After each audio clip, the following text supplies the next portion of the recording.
Welcome and/or welcome back to the channel. My name is Sarah, and I thought I'd talk about my recent reads. I'm also going to film a book haul in a little bit, so this is not recent reads. This big stack is stuff that I have bought in the last couple of months. This is recent reads, so we will talk about these. I am going to start this off with a manga. Ta-da! This is volume 3. Volume 3s seem to be a trend for me lately, don't they? It's weird. Kimetsu Academy, Volume 3. I absolutely love these. Manga spin-off series of Demon Slayer. It is fantastic and fun.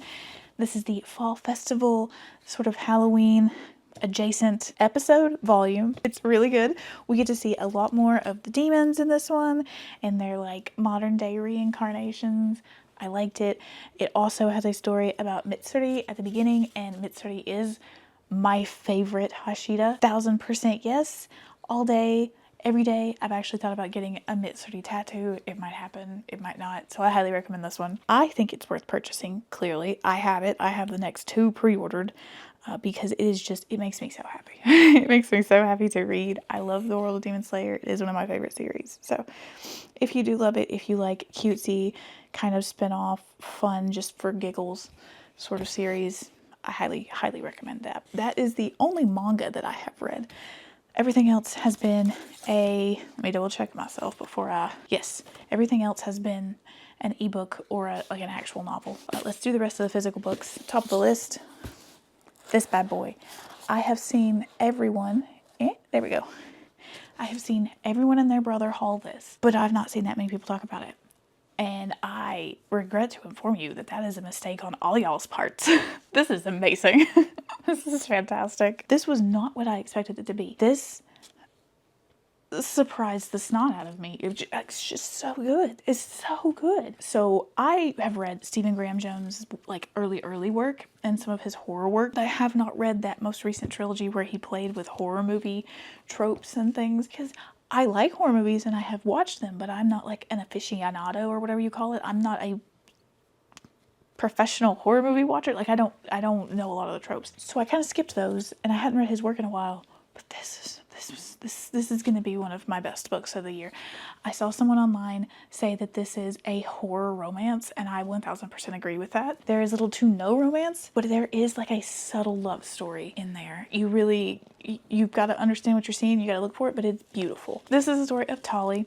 He's a teenager in La Mesa, I think that's how La Mesa, Texas. He goes to a party one night with his best friend. I think her name was Amber. I'm very bad at names. Even if I love something, I'm very bad at names. He goes to a party with Amber, and things pop off. Things pop off in a bad way, right? So he is drunk, and he is like the town's "we feel bad for you" kid, right? His dad died recently. He's kind of a little weird and goofy, and he gets drunk, and he's acting out and just acting a fool. And he is being harassed, I'll say, by some people in the backyard, and a slasher stumbles into the backyard. Things go from there, and Tolly gets not converted, but contaminated, and he catches a slasher. He catches the slasher. He becomes a slasher. It's like a werewolf. You get it in your blood, and you become a slasher. It's fantastic. I didn't expect it, but I loved it. So we follow him as he's trying to figure out what's going on, why he keeps blacking out. He can see what is happening, what his body is doing, but he can't fully control it. It's so good. And this is told from a retrospective. So he is telling us this from the future. When he is an old man, he has found a way to live in peace. He has workarounds, and he's very much talking about it and how it's affected his life along the way and his thoughts on it. And it's fantastic. One other small thing that I absolutely loved, when you pick up the physical book, you will notice quickly that the font is a specific, very familiar font, and there's no italics. There is, however, where did it go? There's underlining. He has underlined stuff throughout the book. And at the very back, Saga Press worked with him, and he talks about it in the back here. Let me see if I can find it. It's on like the last page. Per his request, it is written within the limitations of what may be found at the counter of an auto parts salvage yard, because that's where he's writing this book from. In 2006, namely a Windows 95 machine and a dot matrix printer, the internal design team at Saga Press made sure to use a font that would match that, and the formatting that would match that. And I just think that's such a lovely choice. I really appreciate that choice. It was fantastic. Again, that is going to be one of my best books of the year. I really loved it. In fact, this whole whole month has been really good. Because the next physical book I read was also really good. It's also from Saga Press. They've just been hitting the bangers out lately. Road to Ruin by Hana Lee. Full transparency, the first part of this I wasn't super wild about, but as it got going, I really loved it. It's one of those books where you have to read it in big chunks at once. I think it really benefits from that. This is the story of Jen, who is a courier between these cities in this desert wasteland that is racked by these magic mana storms. She has a talent. She is a spark rider, which means she can add like electric sparks to these mage bikes and make them go. That makes her a great courier. And she travels between these cities between a man who is talentless, he has no magical ability, and a woman who is a shield talent. Shield caster. She can create these large shields, and she is like coveted and held in this tower because she can protect her town. Well, she gets caught up escorting this princess, the shield caster, out of her home, across the desert to the man on the other side. Now the biggest problem, is that Jen is in love with both of them. So we follow their journey, this exploration of this world and the history and where these talents come from. And the ending of this book absolutely broke me in half. I was upset. I was distraught. The sequel comes out in spring of next year, and if I don't buy a copy or get a copy from the publisher, I'm going to be mad. Oh my God, I gotta know what happens.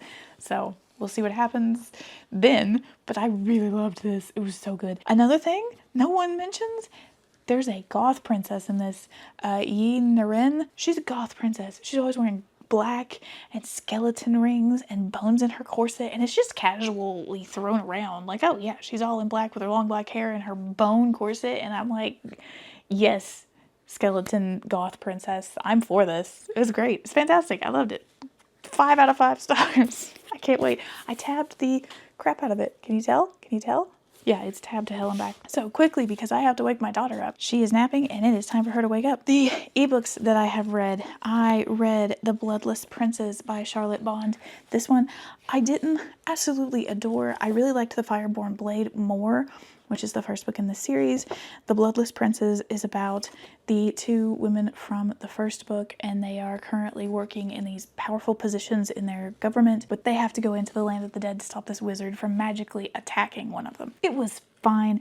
Now the first book, I really liked the way she balanced these stories from the past of this world, these folktales, and the story itself, but in this one it felt a little too dense. It felt like there were too many of them, and they took up and clogged up the story for me. It just didn't work as well. It was okay. The next audiobook I listened to was Carl's Doomsday Scenario, which I loved it. If I say I've read a Dungeon Crawler Carl book, we can all just assume that I loved said Dungeon Crawler Carl book. It's great. It's fantastic. It's phenomenal. Narrated by the immensely talented Jeff Hayes. Cannot recommend those enough. His range is out of this world. And this one follows Carl and Donut and Mongo as they go to the 3rd floor. They pick their new races and classes if they're going to change those, and they come to the first like city level of the dungeon. And this series, the premise is that the earth has been flattened. Basically everything within a building or a structure was destroyed. Those structures were destroyed, and the remaining humans and animals that were left are given the option of going into the dungeon beneath the surface of Earth for this live televised event to the universe by a corporation that has not got their best interests in heart, or to stay on the surface and die. Carl takes his ex-girlfriend's prize-winning cat Donut down into the dungeon, and the 2 of them become crawlers, and they are trying to make it far enough to either get a sponsorship and survive, or get to the 18th floor and win back Earth. Donut is, as I have said many times, my princess. She goes by Princess Donut in the book, and I would happily be part of her court. So I love these books. I highly recommend them. They're very funny, but they also balance in a lot of heavy topics, like the loss of humanity, watching your race, your people die out, and then being faced with the worst of what's left and the best in a bleak situation. Romance that I read this month is Finding Mr. Right by Kelly Armstrong. I once used to read a lot of Kelly Armstrong back in the day, like high school maybe?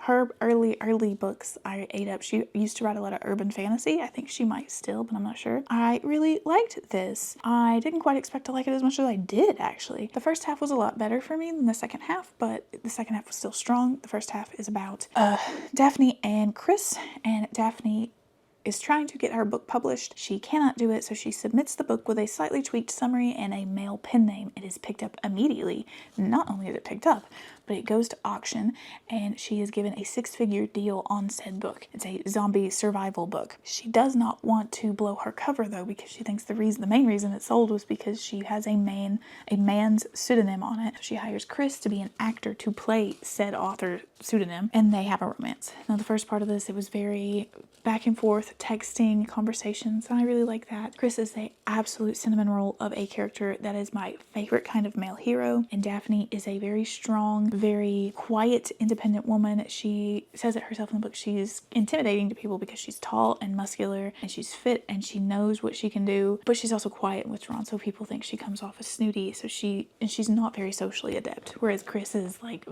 he's very sweet and kind, but he's also very charismatic, and he's good at acting, and you know, they're a very good match. They balance each other out. I thought the third act conflict was a little stupid, but I'm not a fan of those. So that's no fault to Kelly Armstrong. That was just me feeling like most third act conflicts are pretty, not ham-fisted, but unnecessary. We almost always get them, and it's almost always because the structure of the story demands it. Like, it's a convention in romance books, and I don't think it needs to be. So I really enjoyed it. Was not my favorite thing ever, but it was really good. And finally, nope, not finally, I read 2 more books. One is a nonfiction called Plants and Fungi. This is from DK. As a kid, I would read the DK photo picture guides to stuff like dogs and horses. I loved that stuff. I used to eat it up.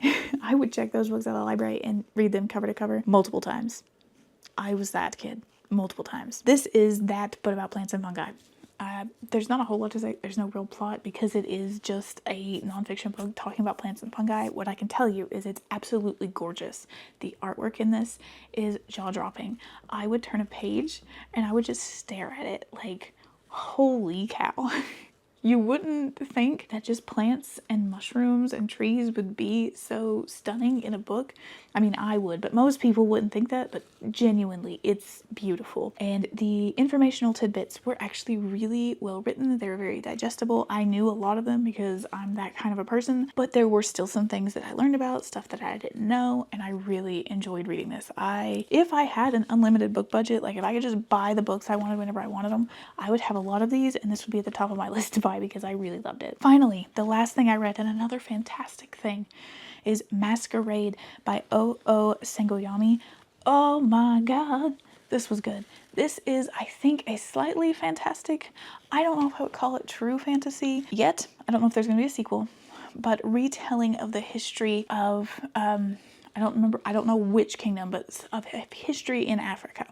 And this is about a young woman. Her name, and I am going to butcher how you say these names because I didn't listen to it audibly. I just read it and I finished it yesterday. Her name is Ododo, and she is a blacksmith's daughter, which means she's going to be a blacksmith. Now, at this time in history in this land, blacksmiths are looked down upon as witches because they're unmarried single women who work in the smithies. They're usually scarred up. They're usually burned because they're making stuff, and they're making very important, crucial things, but they are looked down upon. She catches the eye of a king, not just any king, the king, and she is kidnapped and taken to his kingdom, and she has to become his bride, but she refuses to marry him till he finds her mother, who she left when she was kidnapped in a nearby village. This book is stunning. The writing on this one is probably not going to work for everybody, but I found it deeply immersive. I would start reading it and I would look up like 30 minutes later when my daughter's like, Mommy.